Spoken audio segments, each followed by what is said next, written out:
Hello, and welcome to Voices of Leadership. I want to start with something simple. Right now, leadership is feeling a bit chaotic for all of us. The pace is fast, expectations are high, and it's easy to get pulled off center. And that's why I recommend to keep coming back to the E3 leadership code: express plus engage plus execute, powered by emotional qualities. Because when we're clear in how we express, intentional in how we engage, and disciplined in how we execute, we create that stability. It helps keep us grounded, even when things around us are moving quickly. But staying there, that's where resilience really comes into play. And it's what brings us back to those basics over and over again. I'm Kathy Eastwood, the CEO and founder of E equals Y. I'm so excited you're here to join us in this conversation. So please let us know where you're calling in from. And as we're going through this interview, please ask questions.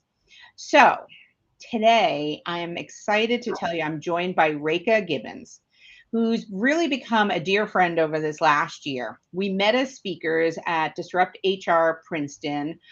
And if you're not familiar with Disrupt HR, it's a forum to present an idea in 5 minutes. This year, Marriott welcomed us back not to present, but to support the next wave of speakers by providing coaching support and community for this event. If you've ever seen it presented in this format, as I mentioned, only 5 minutes, 20 slides, 15 seconds per slide. Most experience can be challenging, but it keeps very honest under pressure. And my guest, Rekha, is someone that is very familiar with pressure. She is a best-selling author, Wall Street alumni, and an endurance athlete. She has led through some of the most high-pressure environments you can imagine, including the velocity collapses of Lehman Brothers and AIG, a crisis-tested leader who has navigated change and really, sorry, I kind of messed that one up, Rekha. But I know you have navigated through those changes at Lehman and AIG, and you know that the real race happens between the ears. And I love this, right? Because you're bridging the industrial psychology with 4 decades of a corporate experience and the grit of a long distance runner to provide a structural blueprint for sustainable high performance. So Rekha, thank you for being here. I want to jump right in. So you wrote this book, The Marathon Mindset. Tell us what inspired you to write that. Well, Kathy, and to all your listeners, it's such a joy to be here. I would love to tell you the origin story of Marathon Mindset. You and I share a similar story background with after years and years in corporate America, we had a chance to reinvent ourselves, recreate our identity. And I was consulting and I was working with two very large clients. And I was consulting about leadership through generations and what it takes to succeed in the workforce. And then around 2024, things shifted. And all of a sudden, I was where I was warmly embraced, I was not. And I was getting messages from these two large clients that, look, we really love what you do, but general counseling is locking our budget. And it was a slap in the face. These were relationships I had nurtured for years, large clients. And I was angry, really angry at what I was seeing unfolding. Secondly, I got depressed. Mm. And my husband said, I remember something that my husband had said to me years ago when we first met. He said, you know, if you're going to run a marathon, you better be really comfortable with the voice in your head, Mm. because for miles and miles, that's all you've got. And I thought, wait a minute, if I can learn, if I can master what these masters of transformation, professional and personal transformation know, then I will share it. Hence the book. I love it. You know, that's a lot of self-reflection, Rekha, when you what you've gone through to admit that you were frustrated, angry, and depressed. Was that something you recognized immediately, or because a lot of people are afraid to admit what's really going on. And I give you so much kudos to admit it and be vulnerable about it.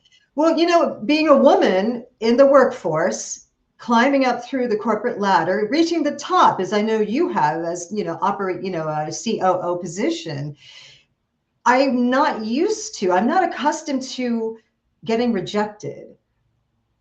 Whatever it took, sure, we'll get there. And, we do it with integrity, with ethics, as women who are doing extra work. And we don't have to get into that deeper. So for me, it's not something I had really experienced before. And when I got hit with it, it was a rude awakening. And it made me really, really angry.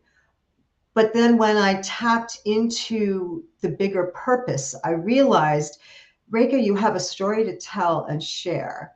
If I could be the voice of what it feels like to have negativity playing like a bad, bad soundtrack, and if I could learn how to deal with it. And by the way, let me share with you, when you make a vow to the universe like that, show me how to overcome negativity and I will show the world. Giddy up, because you are gonna get hit, baby. I was not prepared by how much I was experiencing different layers of negativity, different, the ego, the subconscious, all those different layers that are so complex within our neurobiology, but they are on pattern driven behavior. Yep. So for me, the process was reprogramming that voice, the mind, into a place, instead of following the old pattern, instead of listening to this baby, it was literally changing the path that my mind was following on a day-to-day basis. So what was that transition for you then, right? So you knew that you wanted to help empower others. You needed to use this. What was that journey for you? And what's the framework that you really built to help others? So I have studied personal and professional transformation by the masters for over 30 years. We're talking Abraham Hicks all the way to Zig Ziglar. Joe Dispenza, Brian Tracy. We're talking the masters of sales, professional development, as well as personal transformation. And it's been something that I have been passionate about. So I've studied it over the years without really understanding what role it would have other than my own elevation into a better human being. Mm-hmm. So I was able to take that and leverage that along with my degree in industrial psychology, with my years as chief operating officer, dealing with teams, high performing teams, and then taking the insights from runners, from elite athletes, because there are very specific tools that professional athletes use, gold medalists. And it involves visualization. It involves reprogramming the mind. It involves playing over winning scenarios in your mind. There's studies that show that basketball players will, in their mind, see themselves shooting a hoop. And when tracked, when the brain waves are tracked, it is exactly the same behavior as when they shoot it, the ball itself in real life.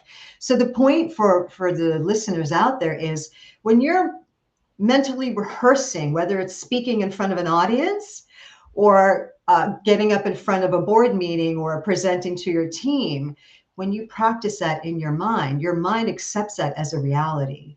And the better and smoother and sweeter that flow goes in your head, the better your actual presentation goes. Yeah, I love that. There's a phrase that I use often is focus is your reality. I like that. And one of the things, so I'm a golfer, so you talk about sports, and a lot of people get up and tee off and say, don't hit in the water, don't hit in the water.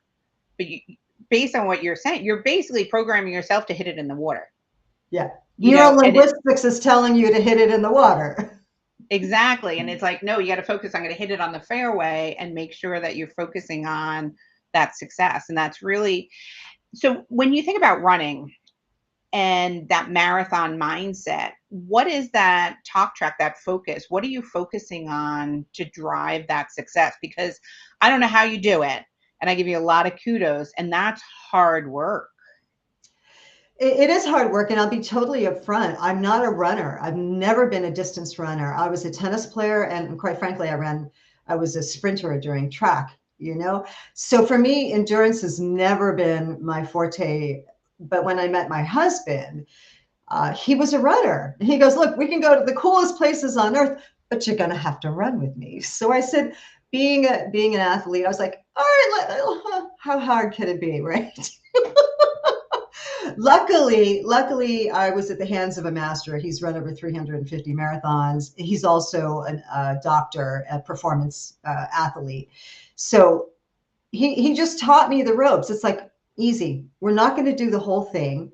It's number one, chunking. You know, your goal is okay. Sure, we're going to do a race, and it might be 26 miles long, but we're going to break it up into 3 mile segments. We'll take a break. 3 mile segments. We'll take a break. So when you have a goal that is not so intimidating and it doesn't feel like you have to chew, the whole thing at once, it becomes a milestone by milestone project plan. But there is definitely the physicality behind it, and I think this applies to everybody, leadership in particular, because, the better you become at not allowing your mind to run into chaos when you're going to start a race, the better you become at visualizing, I'm going to start out, it's going to feel good. There might be some sun, but I have enough blood in my bloodstream. My oxygen is going to be flowing. It'll be great. And then you're taking, and the other thing is because you're in nature, this is one of the big things I focus on in my book, and that is nature is a huge restorer. Runners know that when you start moving, when you start having a rhythm, it doesn't have to be super fast. The incessant voice in your head can't live at the same time that a cadence does. So it's an actual instant cutoff from whatever anxiety you're carrying with you. And that is why it's such an important thing for people to, I would do this with my teams. We'd head out during lunchtime or during tea time break on Wall Street, take a little walk around, the neighborhood, because it clears your mind, literally. And that reduces some of the noise and the tension, right? Because I mean, you talk about having a front row to chaos when you were at these large companies and on Wall Street, right? Is that what you're talking about when you say, building an operational framework? Yeah, so I was at Lehman Brothers in the 90s, and I had left in late 90s, and I was at AIG when the financial crisis hit. So let me tell you, I lost my 401 at Lehman. Wow. We're talking, the first phase of my career. And what it taught me was a couple things. Number one, change is the thing that you can expect. Institutions that last for hundreds and hundreds of years, even then. And we are in a time and an era where the timeline is expediting. We had the Industrial Revolution. We are in a digital revolution now. Things are moving so quickly. So the regimes, the institutions that we held so dear will change. And we're seeing this with AI. You and I know this very well. We're seeing this with AI. Currency has totally changed. So what it taught me was, number one, you can't plan on those old structures fortifying you. You have to find the resilience inside yourself. And that means also being able to be nimble and flexible enough to reallocate and shift my whole focus into a different financial savings program. Yep. So the book is about how you can outrun negativity. right? And that resilience. Do you have to be a runner to follow the power tools that you put forth in this book? Not at all. Absolutely not at all. That's the really good news. You can be a golfer. You could be a yoga person. You could be not even, you could be a leader who is looking to improve the performance of their teams. This applies across the board. It's not just for elite runners and athletes or any athletes. It's for people who want to improve their resilience using time-tested tools, uh, as well as learning how to and being willing to reprogram. I use this methodology called MROI, which is maximize return on you.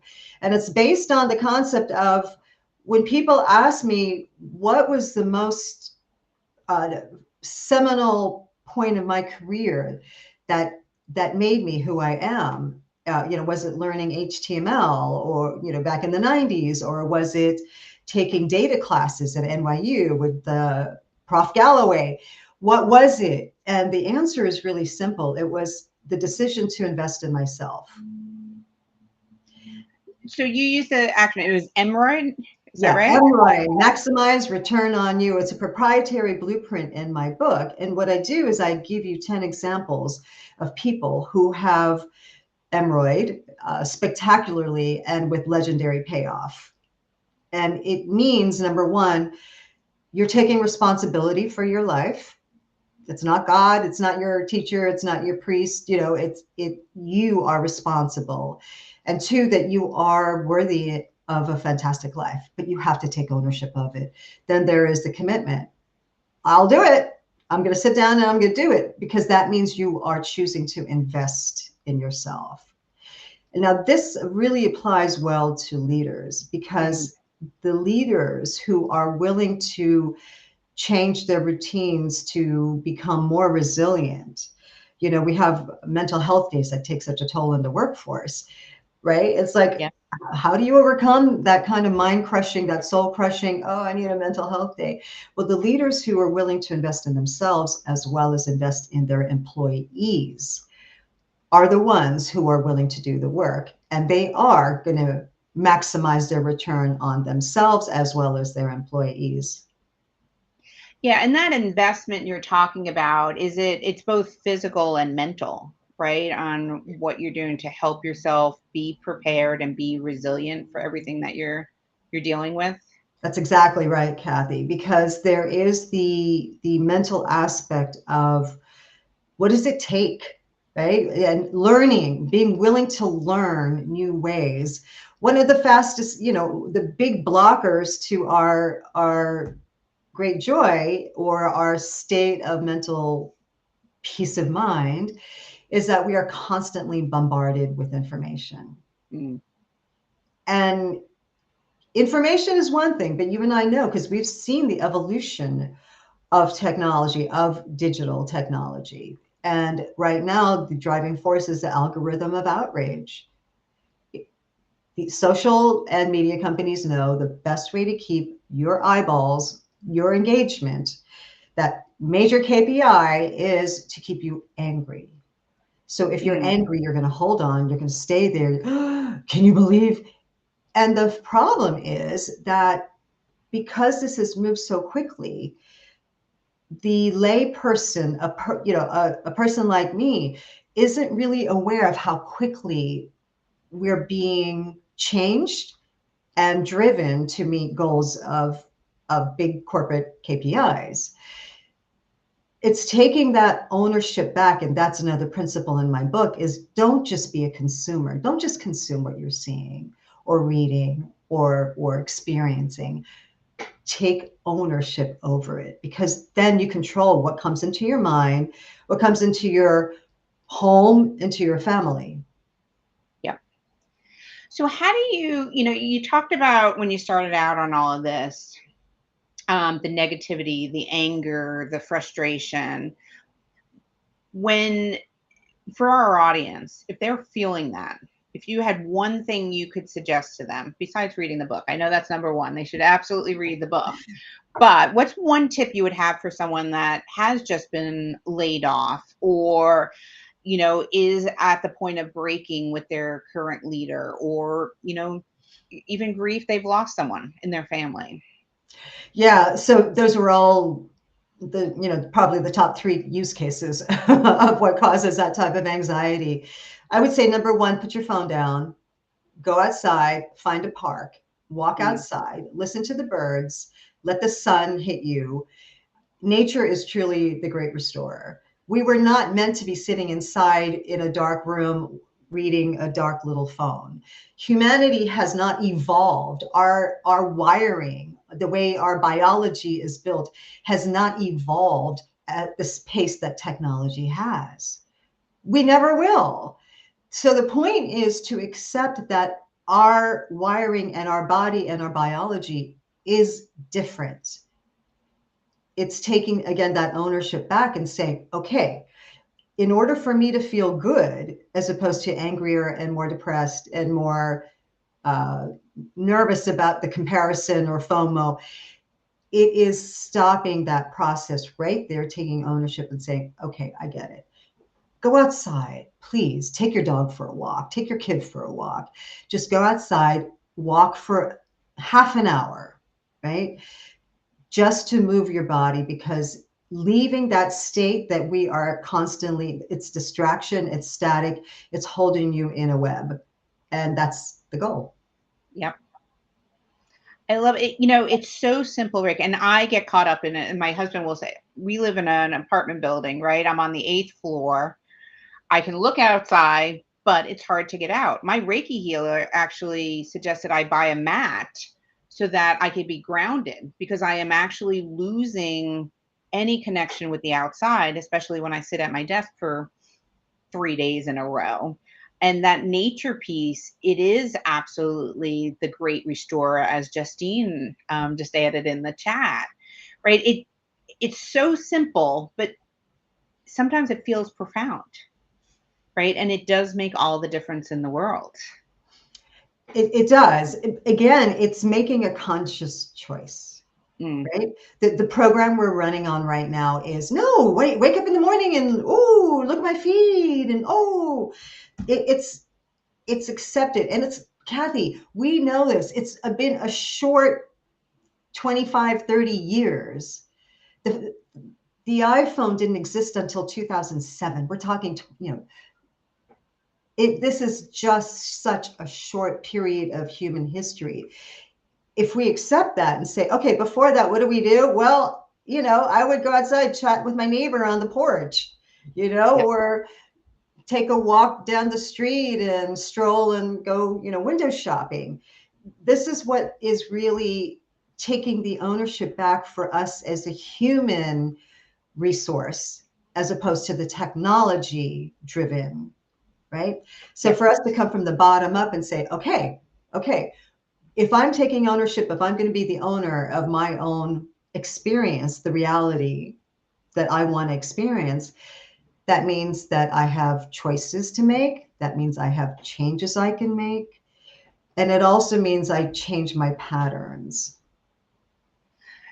And you're not saying this explicitly, but what I'm hearing underneath all of this, Rika, is you're not a victim, right? You have a choice to own this and take it forward. Absolutely. I was just reading the hypno trick. Don't think about pink elephants. Thanks, Justine. Yeah, I'm sorry. Say that again, Kathy. I know you didn't say it explicitly, but what you're really saying is, and I think we tend to get into this habit of acting as a victim, right? And we need to step out of this and own this because we own our own happiness. Absolutely. I talk about a fun concept in my book. It's called "Look at Your Life if as if it was a movie." And if it's a movie, is the script going the way you really want it to go? There is nobody to blame in this scenario. This life is ours. It's mine. It's yours. it's for us to create that movie, the movie of the blockbuster of our dreams. And guess what? You are the starring role. And if your lead isn't performing the way you want it to, change your script. Yeah, I love it. My friends all joke with me. My favorite phrase in the world is, "What would you love?"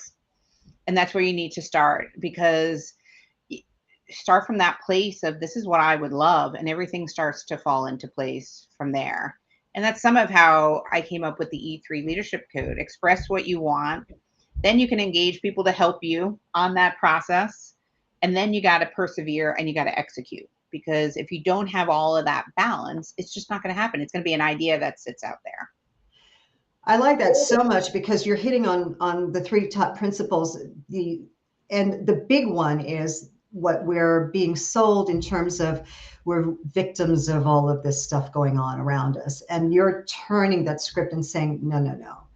This is something that you choose and you take ownership of, and using these tools, because and this is the big, this is the conflict that we're being told. And that is, oh, you have to follow this paradigm. Oh, this is the path that we're going down as, humans. And quite frankly, I'm like, it's for humans to step, for us. Einstein famously said, "I fear that technology is overcoming humanity."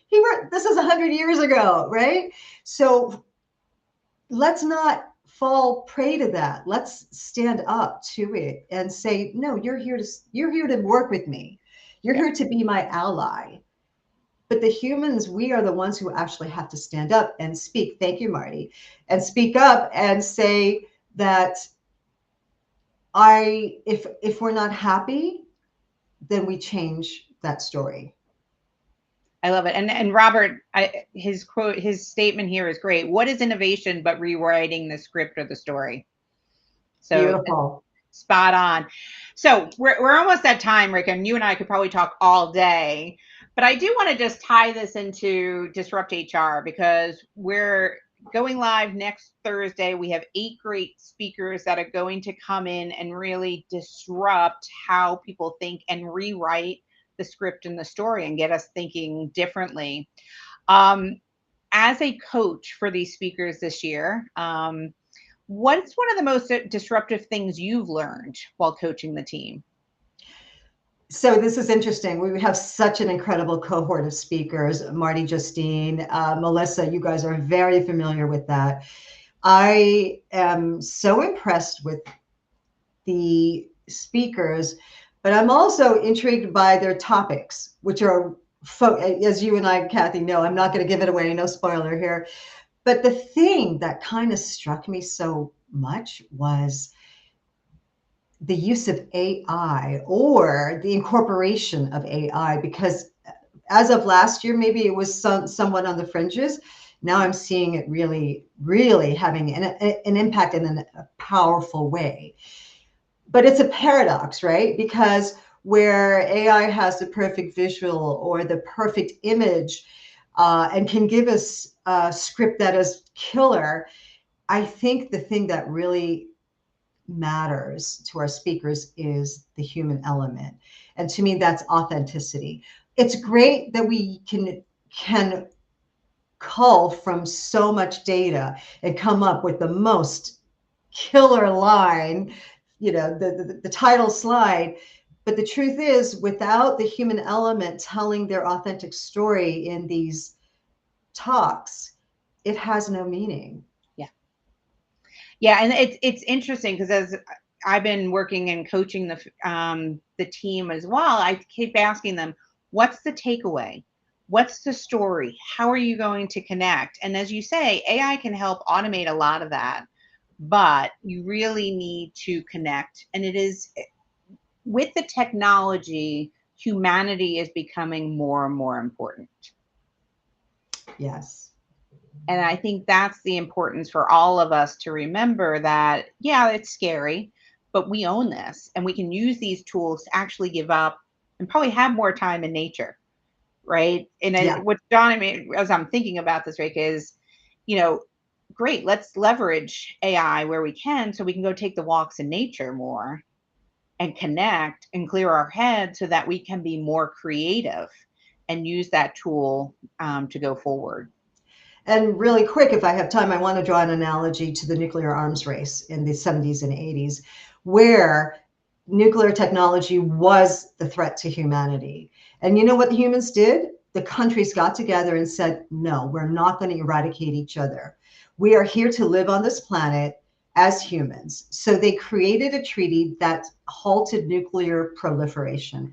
We are at the same moment right now. So it's up to us to choose humanity over technology. Brilliant. Absolutely. I love that, Rekha. As Melissa adds in, one bolsters up the other. So fantastic. And Mel, so we had a couple questions, Rekha, where they can buy your book. So Okay. they can go out on your website. Sure. It's rekhagibbons.com and /store. You can purchase the book. You can download. Soon I'm going to be going on my book tour, and you'll find me at Barnes and Nobles, and I'm on international markets as well. Excellent. Well, congratulations on that. From one author to another, I know I'm a couple steps behind you, so I'm learning from you and getting excited. So I know what a big deal this is, and your perseverance has paid off, and it is a book worth reading. Thank So you. Thank you. What an honor from a friend like you, and congratulations on your amazing book coming up. Can't wait. thank you. And if anyone is in the New York, New Jersey area, Philly area, Disrupt HR Princeton 2.0 is happening next Thursday at 5:30. It's going to be an amazing event. It's called The Art of People. So please join us and continue on the dialogue with us. So this chat will be live, so feel free to keep chatting. And Rekha, thank you so much for joining. I appreciate it, and I will be seeing you soon. Thank you, Kathy. Have a good one. Take care, all. Thanks.